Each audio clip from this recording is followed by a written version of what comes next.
దేవుని స్తోత్రం. అయినగా మన ప్రభువును రక్షకుడైన యేసుక్రీస్తు నామములో మీ అందరికీ హృదయపూర్వకమైన వందనాలు తెలియజేస్తున్నాం. మరి ముఖ్యంగా గడిచిన రాత్రంతను ఆయన తన రెక్కల చాటున మనల్ని భద్రపరుచుకొని మరొక రోజు, మరొక దినం, మరొక క్షణాన్ని మనకు తీసుకొచ్చి ఆయన సన్నిధిలోను వేడుకోవడానికి, బతిమాడుకోవడానికి గొప్ప భాగ్యాన్ని దేవుడు మనకు కలుగజేశాడు. మనం ధన్యులు ప్రియులారా. ఎందుకంటే దేవుని యొక్క ప్రణాళిక, దేవుని యొక్క కాపుదల మన మీద ఉన్నది. అందుకనే ఈ నేటి దినమున మనం ఇలాగున సకాలైన రీతిలో ఉదయ సమయంలో దేవుని సన్నిధిలో మోకరించుకోవడానికి, దేవుని వాక్యం పెట్టడానికి మనకి సమయం ఇచ్చాడు. ఎందరికో ఈ విలువ తెలియదు, కొంతమంది తెలిసి కూడా దీన్ని ఉపయోగించుకోలేని పరిస్థితిలో ఉన్నారు. అందుకనే శాంతితో జీవించిన ఈ ఆత్మశాంతిని పోగొట్టుకుని అశాంతిగా వారి జీవితాలు కొనసాగిస్తున్నారు. యేసుక్రీస్తు ప్రభువారి భూలోకంలో తాను శాంతిని మనకు అనుకరించి వెళ్ళానని దేవుని వాక్యం చెప్పింది. ఆయన ప్రేమతోనూ శాంతితోనూ సమస్తాన్ని జయించి తన కృప ద్వారా మానవులందరినీ ఆదరించి లేఖనాలు పూర్తి చేస్తున్నారు. ఈ ఉదయకాల సమయంలో మనం కూడా ప్రతి సమయమందు అసమయమందు దేవుడి వాక్యం చెప్తుంది, ప్రార్థన విజ్ఞాపన అందరూ ప్రభువును మనం వేడుకుంటూ ఉండాలి.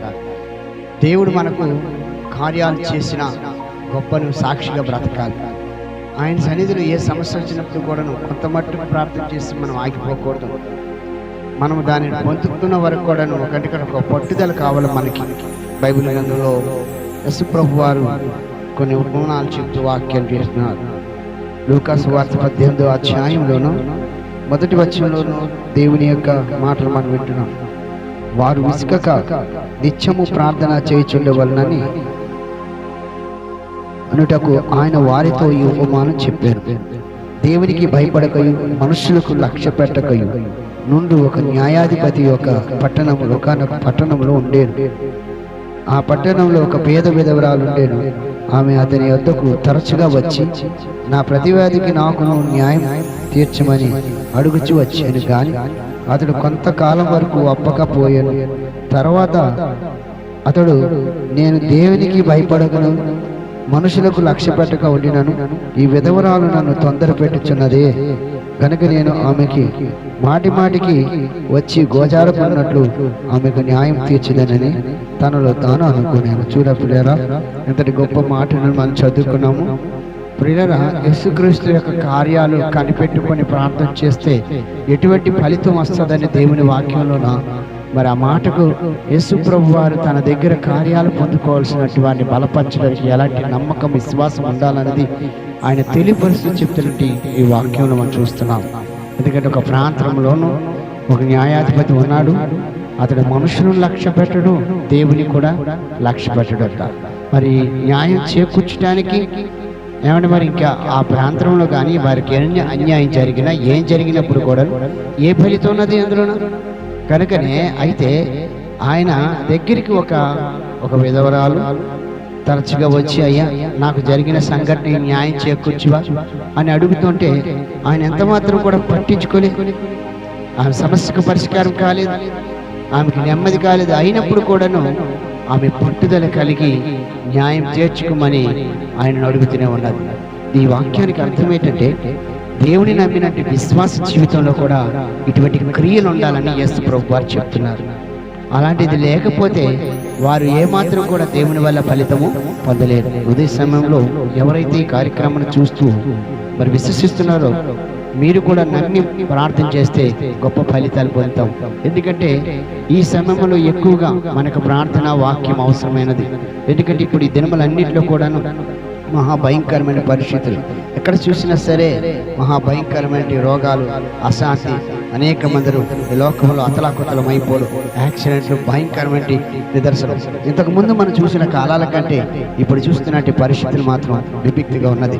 కనుకని ప్రియులారా, ఇటు వాటికి మనకు దేవుని యొక్క కాపుదల ప్రతిఫలం ఉండాలి అనుకుంటే నిరంతరం మనం ఏమాత్రం కూడా వెనక చేయక, బద్ధకం చేయకుండా, సమర్థన చూపించుకుంటే, విసకపోకుండా ఆ ప్రభువులో మనం ఎంత మాత్రం కూడా వెనక చేయ విశ్వాసం చూపించినట్టయితే ఈమెకు వచ్చినట్టు ఈ యొక్క గొప్ప భాగ్యము మనకు రాకపోతుందా అని దేవుడు ఇక్కడ తెలియపరుస్తున్నాడు. చూసారు, అక్కడ ఆయన మాటి మాటికి ఆవిడ వెళుతూ ఉన్నది, ప్రభువు నాకు న్యాయం చేకూర్చు ప్రభువా, లేదా ఆ వ్యక్తిని అడుగుతుంది యజమానుడు అంటుంది.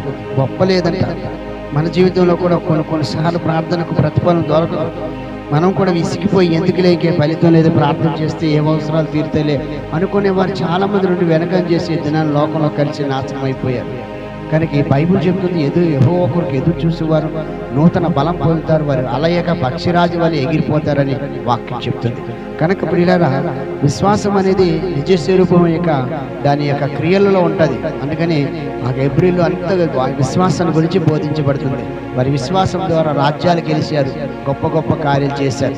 అబ్రహాం గురించి వాక్యం చెప్పినట్టయితే విశ్వాసం ఆయన దేవుడి మీద ఉంచి దేవుడు ఎక్కడికి పంపాడో కూడా తెలియకుండానే ఆ నమ్మకం మీద వెళ్ళాడు. అందుకని అతను విశ్వాసులకు తండ్రి అయ్యాడు. ఇదైనా మనం కూడా దేవుని ఒక వాక్యంలో ఉంటున్న ఈ మాటలు పెట్టి జాగ్రత్తగా చూసుకోవాలి. ఏంటంటే అతను తాను ఒక నిర్ణయం తీసేసుకున్నాడు. ఆ నిర్ణయాన్ని తెలియపరుస్తున్నాడు ఆ అన్యాయస్తుడైన న్యాయాధిపతి. ఏమని తెలియపరుస్తున్నాడు అనే వాక్యం జాగ్రత్తగా చూస్తుంటే 5వ వచనం చదువుతున్నాను. ఈ విధవరాలు నన్ను తొందర పెట్టుచున్నది కనుక ఆమె మాటి మాటికి వచ్చి గోజారుకున్నట్లు ఆమెను న్యాయం తీర్చునని తనలో తాను అనుకునేను. ఇస్తారా ప్రియులారా? ఎందుకంటే మళ్ళీ మాటికి వచ్చి నన్ను ఇసుకించుకుంటా, నన్ను బాధించుకుంటా, నేను మళ్ళీ ఈమెను రానివ్వకుండా ఈమెకి ఎలాగైతే ఆమె అనుకున్న దాని ప్రకారంగా ప్రతిపాదిస్తానో అలాగనే యేసుప్రభు వారు చెప్తున్న మాట కూడా ఉంది. ఎందుకంటే ఆయన ఉపమానం చెప్తున్నాడు. ఈ ఉపమానానికి స్వస్థం ఏమిటంటే దేవుడు చేసే కార్యములు. ఇక్కడ తెలియపరిచింది ఏమిటి అని గొప్ప కార్యాలు మనం జాగ్రత్తగా తెలుసుకోవాల్సింది ఏమిటంటే, మరియు ప్రభు ఇట్లనే అన్యాయస్తుడైన ఆ న్యాయాధిపతిని చెప్పిన మాట వినుడి, దేవుడు తాను ఏర్పరచుకున్న వారి దివారాత్రులు దండుకొచ్చి మొరపెట్టుకొనుచుండగా వారికి త్వరగా న్యాయం తీర్చింది కదా, న్యాయం తీరుస్తాడు కదా అని బైబిల్ చెప్తుంది. అవును పిల్లరా, ఎందుకంటే చాలా మంది జీవితంలోన ఈనాడు స్థాపనం అయిపోవడానికి కారణం ఏంటంటే వారి జీవితాల్లో ప్రార్థన లేదు, దేవుని యొక్క వాక్యానికి నమ్మకం లేదు. ఇలాగనే వారి జీవితం నిరసలిపోయి లోకంలో కలిసిపోతూనే ఉన్నారు. కనుకనే మనం వాటి వారుగా ఉండాలంటే దేవుని యొక్క మాటను మనం పట్టించుకుంటాం. ప్రియులారా, ప్రభు అలాగే వాళ్ళకి త్వరగా వాళ్ళకి న్యాయం చేకూరుస్తాడు కదా అంటున్నాడు. అలాగనే దేవుని వాక్యంలో మనం జాగ్రత్తగా చూసుకుంటే 8వ వచనంలో ఒక మాట ఉన్నది. ఏమంటున్నాడంటే 8వ వచనం, వారికి త్వరగా న్యాయం చేకూర్చినట్టున్నాడు. 7వ వచనం చదివితే, దేవుడు తాను ఏర్పరచుకున్న వారు దివారాత్రులు తన గురించి మొరపెట్టుకుంటుండగా వారికి న్యాయం తీర్చడా, ఆయన వారికి త్వరగా న్యాయం తీర్చునని వారి విషయమే కదా నేను ఆయన దీర్ఘశాంతం చూపుచున్నాను అంటున్నాడు కదా. ప్రియులారా, దీర్ఘశాంతమును అంటే చేసిన తప్పిదములకే కానీ వ్యతిరేకమైన స్వభావాలకే కానీ కోప్పడకుండా ఓర్చుకుంటూ ఎప్పుడైనా సరే వారు మా వైపు తిరగకపోతారా? ఎప్పుడైనా సరే నా దగ్గరికి రాకపోతారా? ఎందుకంటే బైబిల్ చెప్తుంది తెలుసా, దివారాత్రులు తనలో తాము పాపం చేసుకుంటూ లోబడలోని ప్రజల వైపు నా చేతులు ఎలాగైతే తిప్పానని చెప్తున్నాడు. ఈ ఉదయ సమయంలో ఈ కార్యక్రమం చేస్తున్న మీరు ఎవరైనప్పుడు కూడా దేవుడు కూడా మన వైపు కూడా చేతులు చాపుతున్నాడు. లేచి నీ సన్నిధిలోన దేవుని సన్నిధిలో మనస్ఫూర్తిగా హృదయాన్ని గుమ్మరించి కన్నీళ్ళు కాచి ప్రార్థన చేస్తే నీ సమస్యలు ఏదైనప్పుడు కూడా, ఎందుకంటే మనుషులకు అసాధ్యం, దేవుడికి సమస్తం సాధ్యం కనుక ఈ ఉదయ సమయంలో నీ జీవితంలో కూడా గొప్ప కార్యాలు జరుగుతాయి. వింటున్నట్టు వినదే విడిచిపెట్టడం కాదు, కానీ తినదానికి ఎలాగైతే శరీరంలో శక్తి బలం ఎలా కోరుతుందో అలాగే విన్నదాని ప్రకారంగా మనం ఎప్పుడైతే జీవిస్తామో దేవుని కార్యాలు చేస్తాడు. ఎందుకంటే ఆయన రాకడ గడియల్లోనూ ఆ చివరి దినాల్లోనూ మన ప్రయాణం ఉన్నాం కనుక లోకానుసారమైన జీవితాలు, నిర్లక్ష్యమైన బ్రతుకులు ఏం చేస్తాయంటే మొదటిగా బాగానే ఉంటాయి, కానీ అనుకోని రీతిలో ఒక దినాన మనం మంచి వేస్తాయి. అందుకని ఎప్పటికెప్పుడు మనకు కాపుదల ఉంచేది ఏంటంటే దేవుని మాట, దేవుని ప్రార్థన. ఈ యొక్క విధవరాలు ఉపమాన రీతిగా చెప్పారు. వాస్తవాలు ఏంటంటే నిన్ను నన్ను చూపిస్తున్నాడు. నీవు విసుకపోకుండా ప్రార్థన చేస్తే, నువ్వు విసుగుదల పొందకుండా నీ యొక్క కన్నీళ్ళు యేసు ప్రభు దగ్గర కారిస్తే, నువ్వు విసుగుపోకుండా నీ కుటుంబంలో ఉన్న మార్పు లేని వారి గురించి నువ్వు ప్రార్థన చేస్తే నిన్ను గెలిపిస్తాడు, సాతానును ఓడిస్తాడు. ఎందుకంటే వాడు మొట్టమొదటిగా గెలిచాను అనుకొని ప్రయత్నం చేస్తాడు, కానీ వాడికి స్థాపనము దేవుడు తన ప్రజలకు న్యాయం చేకూరుస్తాడు. అందుకనే ఒక దేవుని సేవకుడిగా మిమ్మల్ని ప్రతి ఉదయం బతిమాడుకొని రెచ్చగొడుతూ ఆత్మ సంబంధమైన నైవేద్యం అని చెప్తూ ఈ మాటలన్నీ కూడా మీకు బోధిస్తున్న కారణం ఏంటంటే, మీరైనా నేనైనా ఈ లోకమును విడిచిపెట్టే గడియలు రాక మునిపే భక్తితో, శ్రద్ధతో, వాక్యంతో మనం ఆసక్తి చూపించినట్టయితే దేవుడు చెప్పిన వాటిని ఆశగల ప్రాణాన్ని మేలు చేసి తృప్తిపరుస్తాడని. కనుక సహోదరి సహోదరుడా, ఏ బాధలు, ఏ కష్టాలు నేను వేదనలో తీసుకొస్తున్నాయో, ఏ సమస్యలు నేను పరిష్కారం చేయలేక వేదనలో నేను మరణాంధకారంలోకి తోసివేస్తుందో, దావీదు చెప్పినట్టు నేను అంధకారపు లోయలో సంచరించినను ఏ అపాయం నాకు రాదు, ఎందుకంటే ఆయన దుడ్డుగార దండము నాకు తోడుగా ఉంటుందని వాక్యం సెలవిచ్చారు. దేవుడు యెహోషువకు వాగ్దానం చేశాడు, నువ్వు అడుగు పెట్టే ప్రతి స్థలంలో నేను తోడుగా ఉండి కాపాడుతానన్నాడు. ఈరోజు ఉదయ సమయంలో నీతో నాతో మాట్లాడితే నీ మాటలు జ్ఞాపకం చేసుకొని, ఎందుకంటే ఆయన బిడ్డలు ఎవరో, తన బిడ్డలు కాని వారు ఎవరో ఆయనకు అన్నీ తెలుసు కనుక నీవు నిజంగా ఆయన కుమార్తెగా కుమారుడుగా నువ్వు విశ్వసించినట్టయితే నీ వాక్య ప్రకారంగా నీ జీవితాన్ని విసిగిపోయిన దాన్ని పక్కన పెట్టేసి నన్ను క్షమించి ప్రభు అనేసి ఆసక్తి చూపించినట్టయితే నేడే ఈ సమయంలోనే దేవుడు గొప్ప కార్యాలు చేసి నిన్ను నిలబెట్టి ఒక సాక్షిగా మరొక పడిపోయిన వ్యక్తిని నిలబెట్టుకోవడానికి నిన్నే దేవుడు ఓడుకుంటాడు. కనుక మర్చిపోకుండా దేవుని సన్నిధిలో ఏకోపిద్దాం, మోకరిద్దాం, ప్రార్థన చేసుకుందాం. కళ్ళను మూసుకొని మనం దేవుని సన్నిధిలో విన్నట్టు వాక్యాన్ని జ్ఞాపకం చేసుకుంటున్నాం. ఆ గ్రామంలో జరిగిన రీతిగా ఒక ఉపమానం యేసుప్రభువు వెలగ చేశారు. అలాగే మన జీవితంలో జరుగుతున్న సంఘటన పెట్టి ఈ రోజు బోధ మనకు చెప్తున్నాడు. కనుక చెల్లి తమ్ముడు ఎవరైనప్పుడు కూడాను ఇట్టి కార్యములు జరిగించగలిగినంత యేసుప్రభు తప్ప మరొక ఎవరు లేరు. ఆయన ఆ ఉపమానం చెప్తే ఏం చెప్తాడంటే, ఆ అన్యాయస్తుడైన వాడు చెప్పిన మాట మీరు వినండి. అంత అన్యాయస్తుడైన వాడు న్యాయం చేకూర్చలేక గ్రామమంతా పట్టణమంతా వాడి దగ్గరికి రాక విసిగిపోక వారి సమస్యలు పరిష్కారం కాక వారే అతలాకతలం అయిపోయినంత దినములో ఆ విధవరాలు గెలిపించి చూపించింది, నేను ఎలాగనైతే ఈ రీతిగా నేను అన్యాయస్తుల దగ్గర మేలు పొందాను అలాగని మీరు కూడా మేలు పొందుతారని చెప్పినట్టు ఈ రోజు దేవుని సన్నిధిలో మనం మేలు పొందుతున్నాం. కాబట్టి తండ్రి, కన్ను మూసుకొని దేవుని సన్నిధిలో నువ్వు ఎవరైనప్పుడు కూడాను ఒకప్పుడు దేవుడికి దూరం అయ్యేవా, నిర్లక్ష్యంగా ఉన్నావా, దేవుడు అవన్నీ చోట్ల ఇప్పుడైనా సరే దేవుని సన్నిధిలో సిద్ధపడి కలిగి వచ్చావు కనుక నీ మాటను, నీ ప్రార్థన అంగీకరించి దేవుడు నీ గొప్ప కార్యం చేయబోతున్నాడు. ఆ నమ్మకమే నీ సన్నిధిలో ప్రార్థన చేద్దాం. ప్రేమ నమ్మగల తండ్రి, నీకు వందనాలు తెలియజేసుకుంటున్నాం. ప్రతి ఉదయ గారి సమయంలో వెళ్తున్నట్టు ఈ వర్తమానం ద్వారా ఎవరి హృదయమును ప్రభు తండ్రి నైనా నెమ్మది లేకుండా నెమ్మది దయచేయమని ప్రార్థిస్తున్నాం.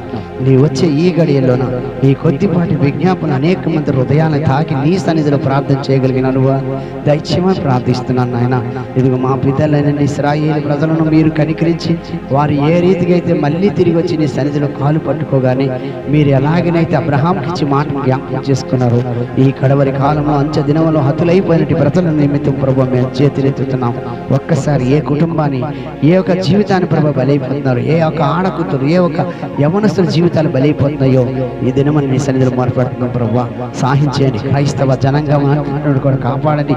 ఇదిగో తూర్పు నుంచి, పడమటి నుంచి, ఉత్తరం నుంచి, దక్షిణ నుంచి ప్రభు నీ ప్రజలు నీ సన్నిధిలోకి తండగా వస్తుండగా న్యాయం చేకూర్చి న్యాయాధిపతిగా ప్రభు సాహించేసే సాహిమూర్తిగా నీ సన్నిధిలో అయ్యా తండ్రి పక్షిరాజు వలె ప్రభు నీ బిడ్డలు ఎగసిపోతారని సెలవిచ్చిన ప్రకారంగా నీ యొక్క కృప సన్నిధి దయచేయమని అయ్యా, వ్యాధి బాధలు ఉన్నవారు, హాస్పిటల్లో ఉన్నవారు, రోగులైన వారు అనేక మందిని కాపుదలించమంటారు. వైద్యం చేయించుకోలేక అయ్యా నలిగిపోతున్న జీవితానికి నీ రక్తమే ప్రభు వైద్యంగా వారి మీద నీ చేయవచ్చమని ప్రార్థిస్తున్నాను. పట్టి పీడిస్తున్న సైతాను క్రియలను యేసునామములో బంధించి నీ సన్నిధి ప్రసన్నతను ప్రతి ఒక్కరికి హృదయమును మీరు అనుగ్రహిస్తారని నమ్ముతున్నాం. ఈ కొద్ది ప్రార్థన, ఈ కొద్దిపాటి మాటలు ప్రతి హృదయాన్ని కదిలించి మీ నామానికి మహిమ తెచ్చుకోమని తండ్రి మహిమ ఘనత ప్రభావాలు కేవలం మీకు మాత్రమే చెల్లించుకుంటూ నా ప్రియ రక్షకుడైన యేసుక్రీస్తు నామములో ప్రార్థించి వేడుకుంటున్నాను పరమ తండ్రి, ఆమేన్. మహాదేవుడు, మన రక్షకుడు, మన ప్రభు అయిన యేసుక్రీస్తు కృపా సన్నిధి ప్రసన్నత ఈ ప్రార్థన కార్యక్రమంలో ఏకోపించిన ప్రతి ఒక్కరికి సదా తోడైనగాక, ఆమేన్. ప్రతి ఒక్కరు చూస్తూ ఉండండి. ఉదయ సమయంలో వచ్చే కార్యక్రమమే కాకుండా అనేక సమయంలో ఆత్మ సంబంధంగా మరి సాయంకాలం పూట కూడా మీ దగ్గరికి వస్తున్న యూట్యూబ్ ఛానల్ని, అలాగే మరి ఫేస్బుక్లో జరుగుతున్న కార్యక్రమాన్ని మీరు మమ్మల్ని సంప్రదించండి. మీ అక్కర్లు ఏమున్నప్పుడు కూడా మీ యొక్క నిమిత్తం మేము ప్రార్థన చేస్తాం. సహోదరులందరూ కూడా ప్రేమ కలిగి జీవించాలని దేవుడు వాక్యం చూపించాడు. మీ అందరికీ వందనాలు తెలియజేసుకుంటూ దేవుడు మిమ్మల్ని దీవించిందాక.